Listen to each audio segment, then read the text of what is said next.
The lawsuit alleges that Stephen Ross, the owner of the Dolphins, offered Brian Flores, the head coach, a $100,000 bonus for every game that he lost in 2019, presumably to improve the team's chances of landing the #1 overall pick, which in this case, by the way, would have been quarterback Joe Burrow, who has just quarterbacked the Cincinnati Bengals into the Super Bowl in his second season.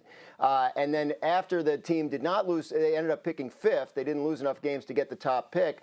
There was also a situation alleged in the lawsuit where Ross invited Flores to a meeting on his yacht with, quote, a prominent quarterback who was under contract with another team. Doesn't name the quarterback, but honestly, it doesn't take much to figure out who that might have been, considering what the big news of the day yesterday was before this all happened. So you have a situation now where Brian Flores claims that he was an outcast in his own organization for not losing enough games, and then over the next 2 years, when he posted the franchise's first back-to-back winning seasons in 18 years, he was fired after those 2 seasons, and then what happened after that was that the Dolphins had let it be known through back channels that he had become, quote, to work with. So, and that is true. When we reported on the Brian Flores firing, what we were being told, what a lot of people were being told, was that it was because relationships between him and management, him and the front office,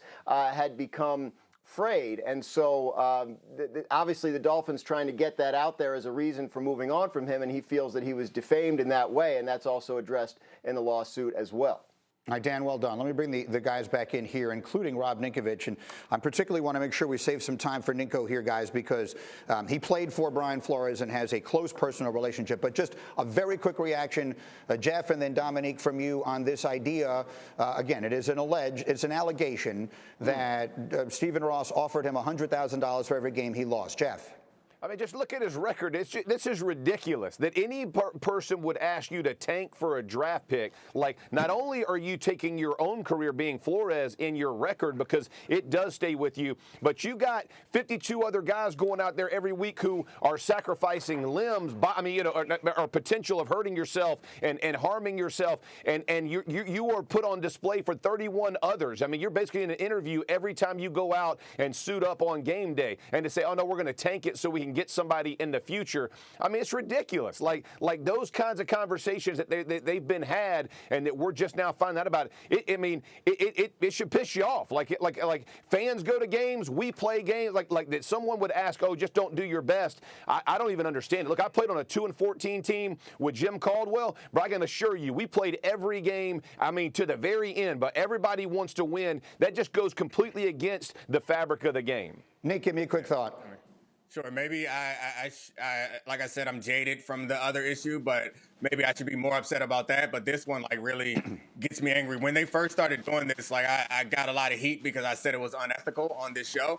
And the reason why I believe it to be unethical then, and I still believe it to be unethical now, is because guys work their entire lives. As someone who did this from the age of like 12 till I got to the NFL, every freaking decision that I made in my life was a sacrifice to get to that point. Then once I got there as a 3rd round pick, I continued to make those sacrifices in order to finally get to a second contract so that I could affect the lives of my family going forward.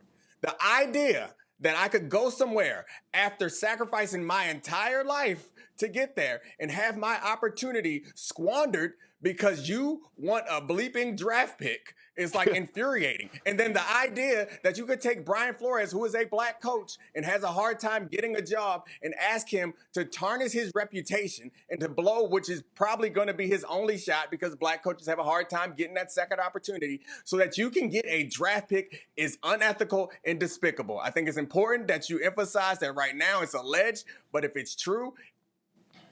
All right, sorry. Leave some time for Ninko. My bad. No, it's going to upset. I totally understand. This is the kind of thing that I know players will get extraordinarily upset about. Again, we'll have Brian here.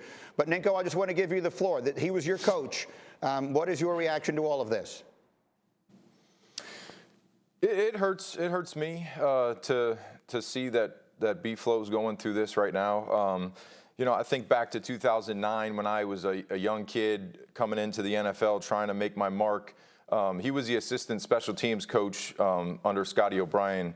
And I had to go in early every single day, and me and B-Flow would sit in this little office, walked into the Patriots facility, and we go over kickoff return, punt return. And Brian he's a football guy. He's an ex-college starting linebacker at BC. Then he went right into coaching. And it hurts me to think that a coach of his caliber, that really I wouldn't be where I'm at today if it wasn't for Brian Flores. And to him, I know how much he loves the game, and for him to put himself out there just goes to show you how he feels about this particular subject. And I would be hurt as well if I found out exactly how things went down, and I was going into an interview knowing that it was just a sham, just to put out a fake front, basically, that they're interviewing me just to make themselves look better. So I mean, it's hurtful to me, and B-Flow is vital to the success of not only myself but many other players. And there's going to be certain guys, depending on how this affects his future coaching, that maybe they're a Rob Ninkovich that needs a Brian Flores to help them in their trajectory in their career to become a long-term football player. And I was literally 1 foot in, 1 foot out. I didn't have a first-round draft status or a big contract. I was literally a Brian Flores standing on the table away from me not being with the Patriots and never having a career. And I really think that my career wouldn't have been what it was if it wasn't for B-Flow. So I'm 100% with B-Flow. I got his back.